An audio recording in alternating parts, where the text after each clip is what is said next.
Ambuja নিয়তীয়া health care লিমিটেডে মুকলি কৰিলে উত্তৰ পূৰ্বাঞ্চলৰ প্ৰথমখন 100খন বিচনাযুক্ত শিশু আৰু মহিলা বিশেষ চিকিৎসালয়। গুৱাহাটীৰ বশিষ্ঠত চিকিৎসালয়খন মুকলি কৰে ৰাজ্যৰ মুখ্যমন্ত্ৰী ডক্টৰ হিমন্ত বিশ্ব শৰ্মাই।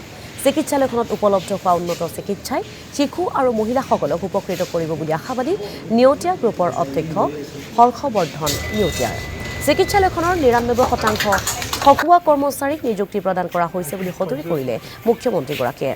এই চিকিৎসালয়ত এডভান্টেজ আছাম 2.0ৰ সুফল বুলিও উল্লেখ কৰিলে মুখ্যমন্ত্ৰী ডক্টৰ হিমন্ত বিশ্ব শৰ্মাই।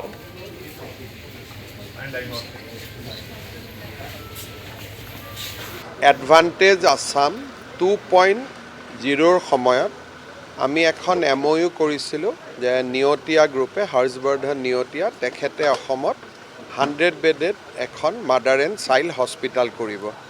আজি যেনেকৈ MOU কৰা হৈছিলে বা প্ৰতিশ্ৰুতি দিয়া হৈছিলে তেনেকৈ আজি হস্পিটেলখন নিৰ্মাণো হ'ল, শুভ উদ্বোধনো হ'ল আৰু কেইবাখনো হস্পিটেলে অসমত আহিবলগীয়া আছে আৰু বিশেষকৈ গুৱাহাটীতো বহুত কেইখন হস্পিটেল আহিব।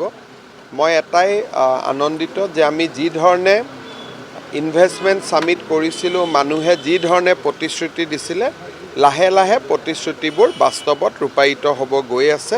সেইটো আমাৰ কাৰণে এটা সুখৰ বাতৰি। এডভান্টেজ অসমত যিমানবোৰ প্ৰতিশ্ৰুতি হৈছে, মই খুব আশাবাদী যে 75% আমি লেণ্ডিং কৰাব পাৰিম আৰু ইতিমধ্যে বহুতবিলাক মানুহৰ লগত কথা বতৰা, ভূমি আবণ্টন এইবিলাকৰ প্ৰক্ৰিয়া চলি আছে আৰু এই গোটেইবিলাক হৈ গ'লে অসমৰ পৰিৱেশটো বহুত পৰিৱৰ্তন হ'ব।